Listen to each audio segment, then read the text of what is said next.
Buenas tardes, señores y señores, ladies and gentlemen. Bonsoir à tous les gens, as they say in French. We're not gonna speak no French. I'm just playing with you guys. I am here for the Kennedy podcast on today's date to give you your preview for the weekend when it comes to the world of combat, and as we always do for European football, and most importantly, don't forget the Premier League.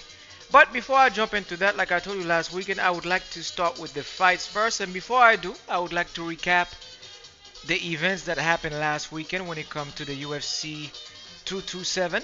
And don't forget that we had last year the main event where we watched Alexa Grasso's versus Valentina Bulachchenko.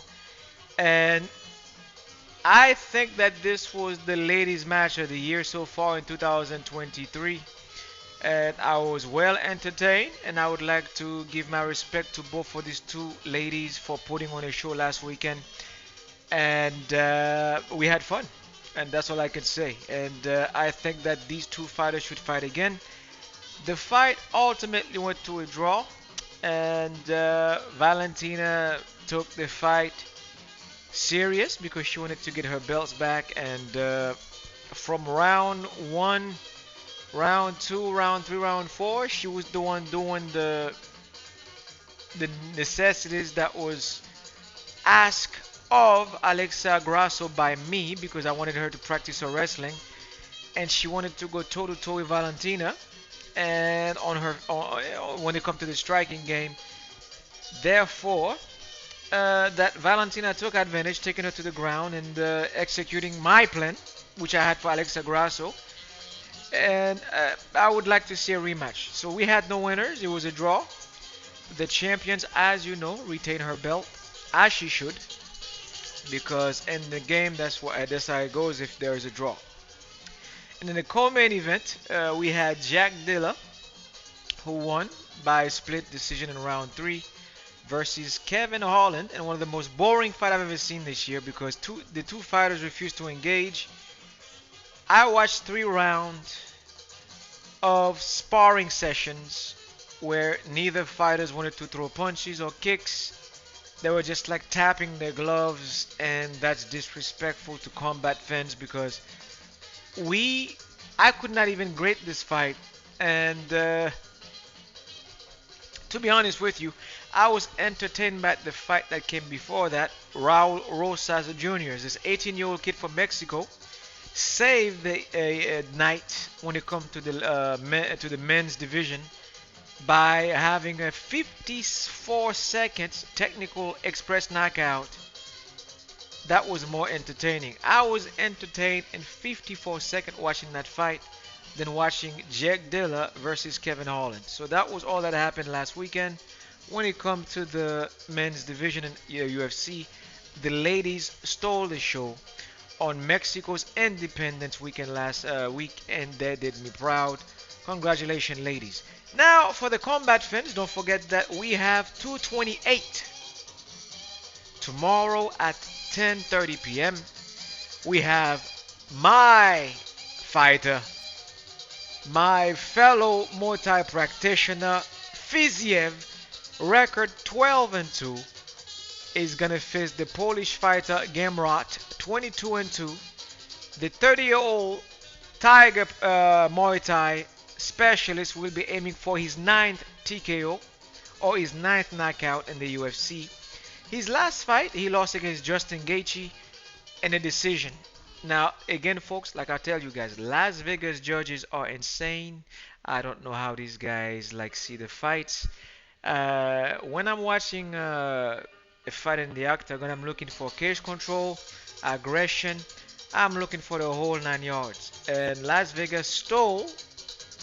Well, Justin Gaethje did it. He won the fight. We all saw what happened, and I have to respect the decisions. But this Saturday, I'm expecting nothing.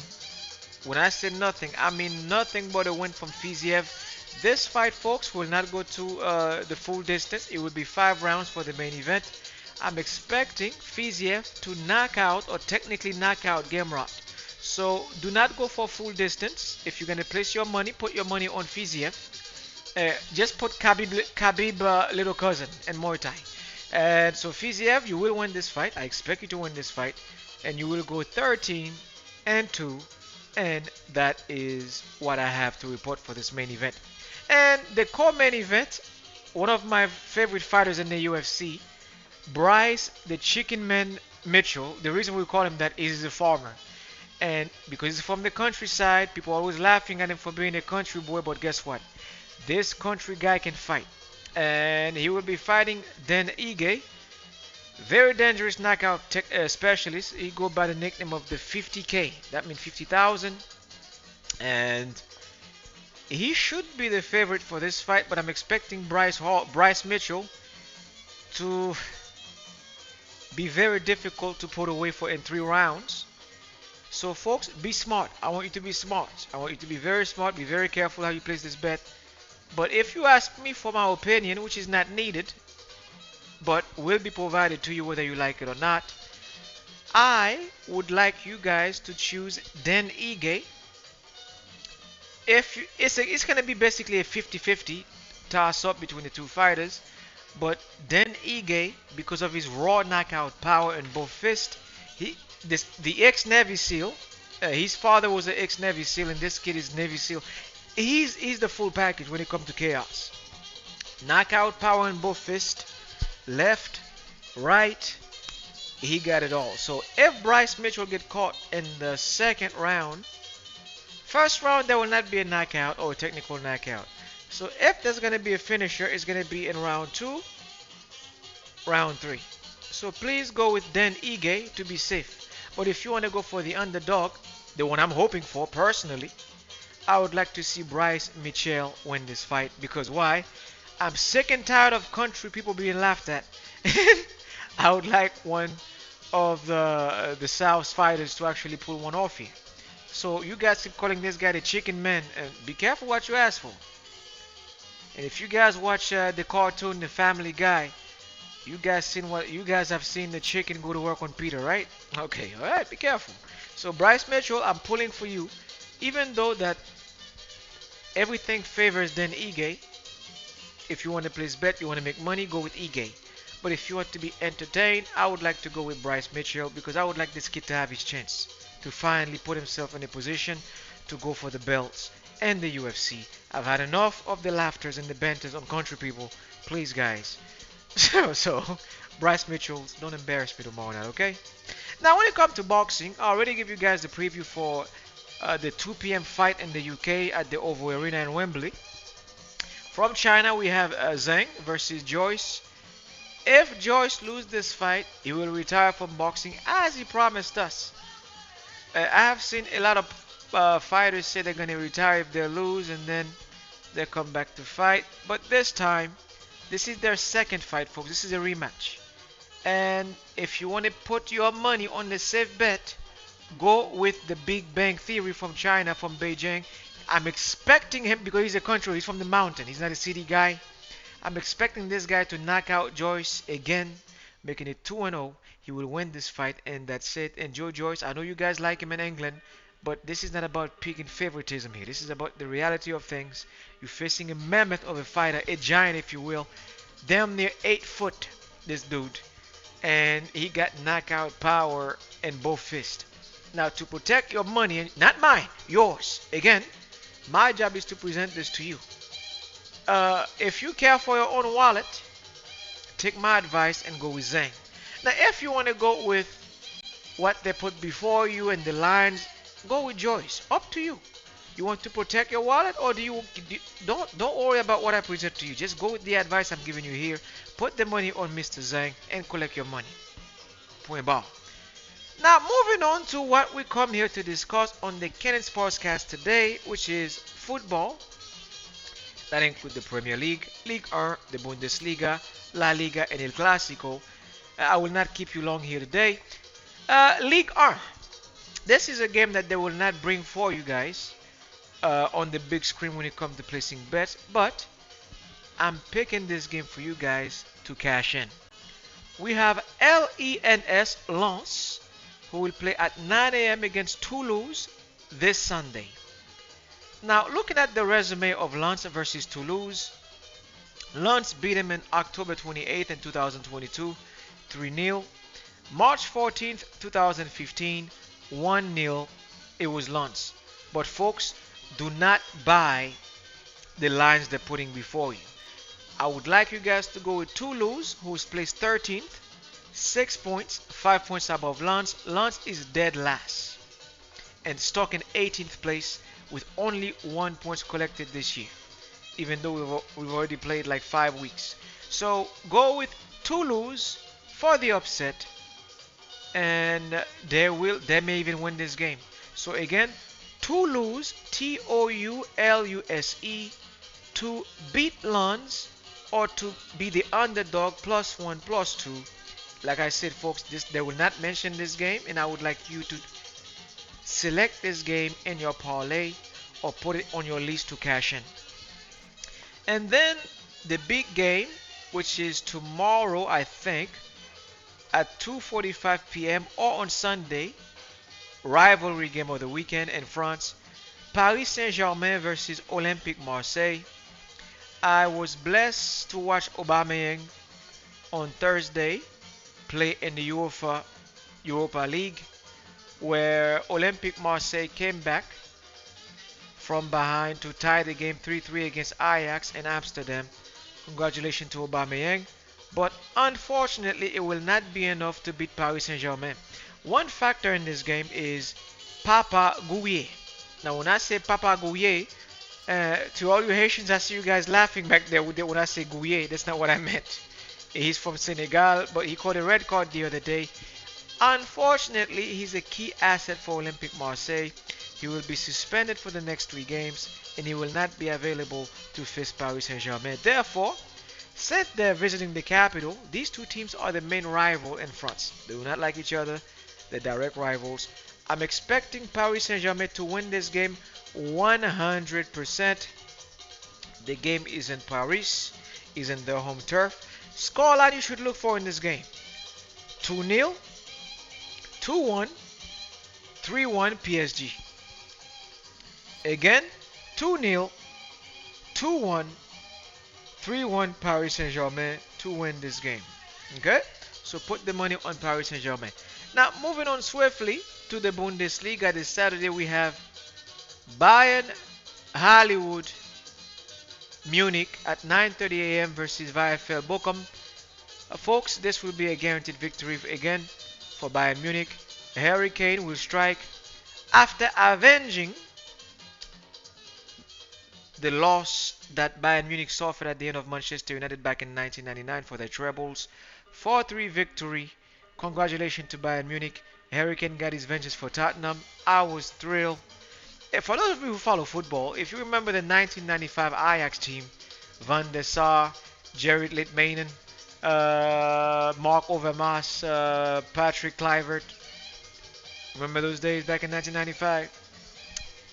Come on now. Go with Bayern Munich, folks. Guaranteed victory at 9:30 against VfL Bochum. Close your eyes, put the money on Bayern Munich, guaranteed victory. Now on Sunday, this is where it's going to get tricky, where Bayer Leverkusen with Granit Xhaka will be hosting a Heidenheim. This team is spelled Heiden Him. The reason I'm spelling this for you guys is because sometimes the names are so similar to one another. I want you guys to pay attention. At 9:30 a.m., Bayer Leverkusen will be hosting Heidenheim. And the reason I want you guys to pay attention to this game, this team beat Bayer Leverkusen in 2019 2-1. Again, that was back in 2019. They did defeat Bayer Leverkusen 2-1. And I'm expecting Bayer Leverkusen now with the team they have, with the leadership they have in the midfield, with the striking core they have now, I'm expecting them to avenge this loss, which was a couple of years back. So therefore, go with Bayer Leverkusen. Do not pick any spread for this game. Go with a W, a W. Do not pick, I'm repeating this again. Bayer Leverkusen lost to this team back in 2019 2-1. To avoid making any mistake, go with a simple win for Bayer Leverkusen. A simple win, and that's it. And then moving on to Spain, on Saturday we have Barcelona hosting Celta Vigo at the Camp Nou.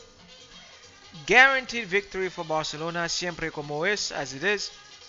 W, keep it simple, no BS. Do not go with spreads, -1, -2, -3.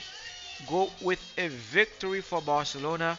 Collect on the money line, -180 or whatever it is, and cash in. And then on Sunday we have the derby game of the weekend in Spain. Atletico Madrid versus Real Madrid. I don't have to explain to you the rivalry between these two in the same city. Los Colchoneros versus, well, Los Galácticos. Now, if you ask me, I like Real Madrid, but I cannot pick favoritism here. I have to go with +1, +2, Atletico Madrid to play a tight defense. And I hope that Madrid show up, especially Jude Bellingham. I hope that Vinicius show up, but the result will be the same. It will be a boring scoreline. So we go with the underdog here. +1 Atleti, +2 Atleti. And the last time Madrid beat them in their own backyard was in September 18th, 2022. 2-1 scoreline. That matches my prediction here, +1, +2. And I'd like the same performance. I would like Madrid to win. But if you want to cash in, pick the underdog, +1, +2. Just like September 18th, 2022. Atletico Madrid will get you paid, folks. Now, when it comes to Il Clasico, Il Calcio, my second favorite league in the world, we have this weekend AC Milan on Saturday. They will be hosting Hellas Verona. Now, AC Milan is trailing the leader, Inter Milan, their main rival, by 3 points. And they have to catch up to stay in the title race. Even though it's early, you have to make sure you stay close to the leaders to avoid losing touch like Arsenal did to Manchester City last season. So I'm expecting AC Milan, just like the last encounter, with a 3-1 victory where Leo had 2 goals, Giroud had 1 goal. Now with the addition of Loftus-Cheek from Chelsea, Christian Pulisic from Chelsea, I'm expecting AC Milan 100% to win by this tomorrow. Now the scoreline will look like this: 3-1, 3-0, 2-0. I repeat, if you want to go by scores: 3-1 Milan, 3-0 Milan, 2-0 Milan. Everything favors Milan here, and I'm expecting them. Rafael Leao, just like the last performance you had last year, 2 goals. Well, just score 1 goal. I will be happy. Olivier Giroud, 1 goal. I will be happy. AC Milan guaranteed 100% to win this game. Staying in Italy, on Sunday we have at 12 p.m. Bologna versus Napoli, the defending champion, at 12 p.m. Folks, I love Napoli. I love Diego Armando Maradona, but this got nothing to do with your money. I'm here to fight for you. Therefore, this will be very disrespectful to all Napoli fans, but I have to go with what's before me here. The algorithms speak of it. Mathematically, I cannot pick Napoli to beat this team by more than 2 goals or one. I will go with Bologna +1, +2. I want Napoli to win, whether it's 2-1 or 1-0 or 3-2. You will win the game, but Bologna will make it so difficult because the last year it was a tight draw, 2-2 between these two. It was a 2-2 scoreline last year, and on that, Bologna have not made any big changes when it comes to their team. Please go with Bologna +1, +2 as the underdog, but expect Napoli to win the game. Victor Osimhen, respect Capo. And now, when it comes to the Premier League, we are here. Let me guess, you are expecting me to bring the North London Derby, right? I will let the other fellas do the preview for this game. I just want my Arsenal to win. I want to be entertained, and that's it. Last year, there was a lot of hype where we were putting Arsenal on this pedestal. It was too early. I want Arsenal to impress me. I want to be entertained, just like I was entertaining in our Champions League debut after being outside of that tournament over the last 6 years. 4-0 Arsenal. Congratulations, guys. Odegaard, Bukayo Saka, Leo Trossard, and of course Martin Odegaard. And who else scored in that game? Gabriel Jesus. So Arsenal, same formula. Unfortunately, and Declan Rice, respect to my henchman in the midfield. And Thomas Partey, I wish you a speedy recovery because I would like you to be back in the midfield next to Declan Rice. I don't want him to carry all the burden by himself. There was one discussion regarding our goalkeeping. Everybody know me, I'm an Aaron Ramsdale guy because this kid has earned his #1 spot at Arsenal last year and the year before that. And there is a discussion between him and David Raya. I would like Mikel Arteta. Aaron Ramsdale, you will not like this. You will have to be benched this Sunday because I would like Arsenal to go with the hard hand. If you play in blackjack, if you play in poker, if it worked, you gotta. If it worked, don't disturb it. So Mikel Arteta, please go with David Raya between the posts, and that's it. That's all I have to say for this game. I'm expecting Arsenal to win this game as long as Maddison is shut down, as long as Heung-min Son is shut down. Richarlison will not receive any passes to score by himself because you play striker. You cannot pass the ball to yourself. Someone have to pass the ball to you. If Declan Rice can shut down Maddison as he did when West Ham played Tottenham last year, when West Ham played Leicester City last year, same result. Arsenal will win this game. If you want me to pick a scoreline, I can't do that. I cannot disrespect Tottenham this year. Why? I have respect for my opponent. Yes, they're my rival. I still have respect. They have become more dangerous after losing their marquee player, Harry Kane. Because throughout the last 10 years, every time Arsenal play them, the main focus was Harry Kane versus Arsenal. Now I cannot disrespect Tottenham like I used to. Why? They're unpredictable. If you look at their record now, it's win, win, win, win, win, and then the draw was on week 1. They're playing good football, so if you're an Arsenal fan, you go with Arsenal. If you're a Tottenham fan, of course you want to upset me in my own stadium, which is fine. I respect your opinion. But I gotta stick with my team just to be entertained. because my main focus this weekend is, folks, on college American football. Colorado State versus Oregon State, which have nothing to do with this. And let's begin the Premier League. This is the game I'm going to focus on. Now, if you're a Manchester City fan, I'm expecting you guys to beat Nottingham Forest at the Etihad. I'm expecting Wolverhampton to go to Luton at 10 a.m. And the Manchester City game is at 10 a.m. by the way. Crystal Palace will be hosting Fulham.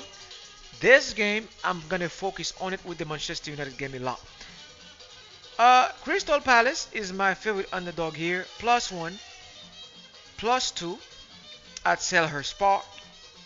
Or Selhurst Park. Do not be shocked if Fulham beat Crystal Palace. But Crystal Palace, I'm expecting, this is my main game of the weekend. Not Tottenham versus Arsenal. You are my main focus here. Crystal Palace, you have to win this game by any means necessary. You know what Fulham did to you on December 26, 2022, embarrassing you 3-0 in your own stadium. Now, if you have any respect for your fans, you have to avenge that loss. I'm going to pull for Crystal Palace to bring a lineup for me like this.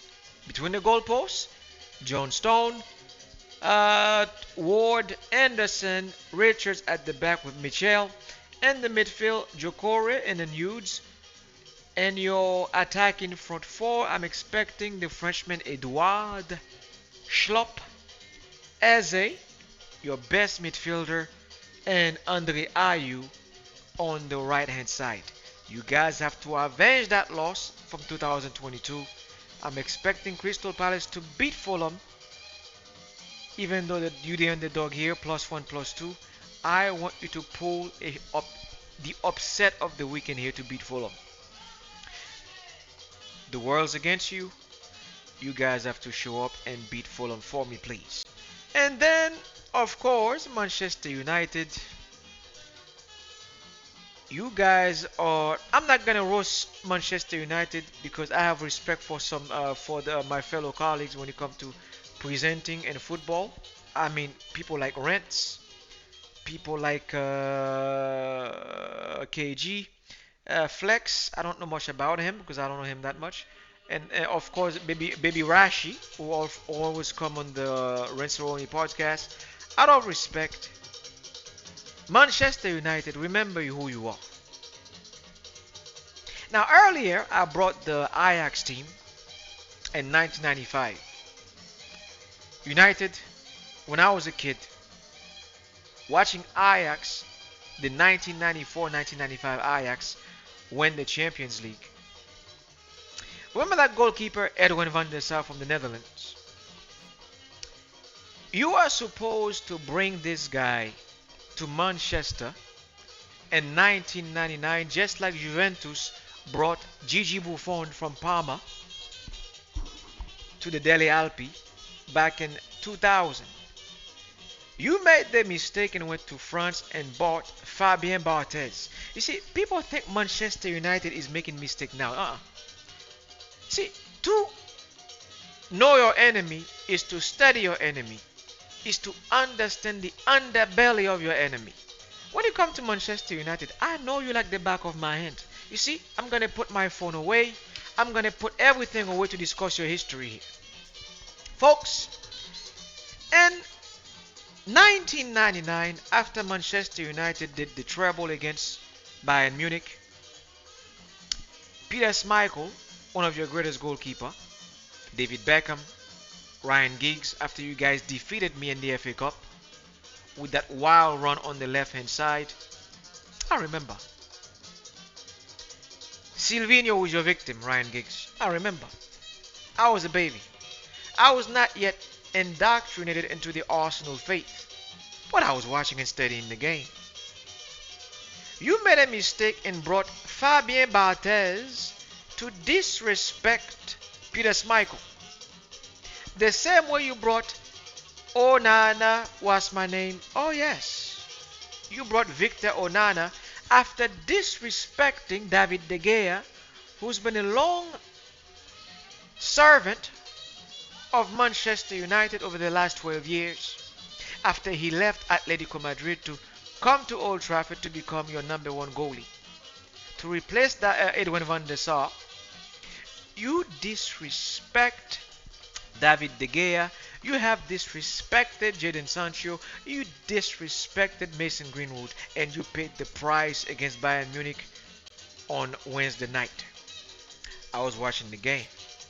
I was laughing my tail off. Not out of disrespect.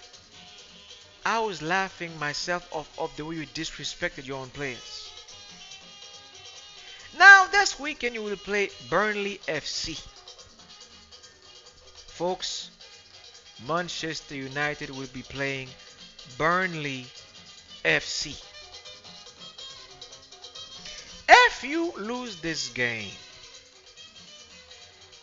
you will have to partner with your manager to salvage your reputation. To salvage your reputation, you will have to partner with Eric Ten Hag, because it is disrespectful to see Manchester United fall apart before my eyes. This is not the Manchester United I grew up watching.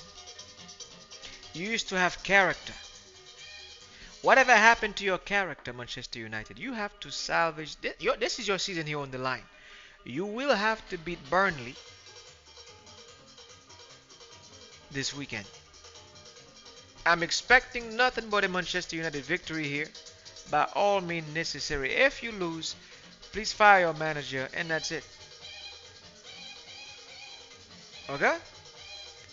Now, to Mr. Victor Onana, I see that you wanted to apologize to your fans the other day. That's fine. And to apologize to Manchester United's fans. But you are not responsible for what's happening. The manager is solely responsible for trying to please the faithful, not the fans, the media itself.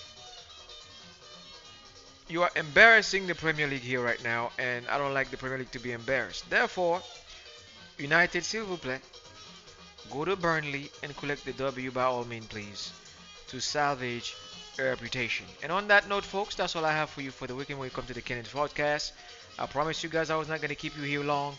And that's it. So Arsenal, just beat Tottenham for me. I'm not going to pull a scoreline. Just win the game. Be as entertaining as you were in the Champions League opener against PSV Eindhoven.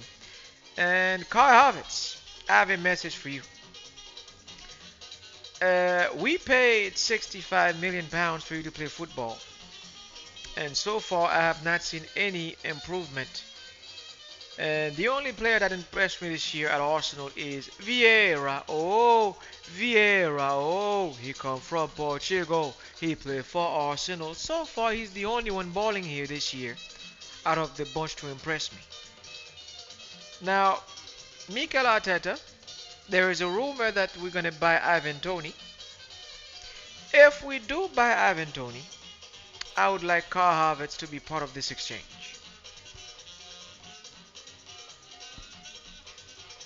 Either him or Eddie Nketiah as a surplus to buy Ivan Toney in January, if the rumors are true. A player of your caliber, Deutschland international, ex-Chelsea player who won the Champions League, for £65 million, I'm not seeing anything that I have not seen at Arsenal before from Mawan Shamak. Yes, I just said that. You are doing the same thing Mawan Shamak, Yusin Benayoun used to do back in 2010, 11 and 12 at Arsenal. I'm not impressed by our performance. I said the great Georges Roche Saint-Pierre. I am not impressed by our performance. This is a Mikel Arteta signing. He keeps saying keep the faith. This weekend against Tottenham, if you score a goal, all will be forgotten in the NLD. On that note, folks, as I always do, I will give you an outro before I go here.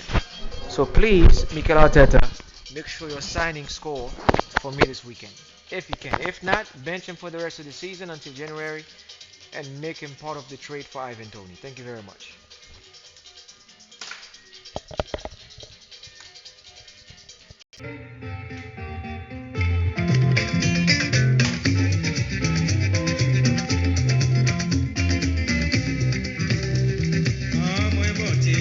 Manger la chambre, maman. Ou appétit, serrer l'oreille là, maman. Manger la chambre, ou appétit, serrer l'oreille là, au papa mouni. Manger la chambre, ou appétit, serrer l'oreille là, au papa mouni. Ou manger la chambre.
C'est par exemple, belle petite ça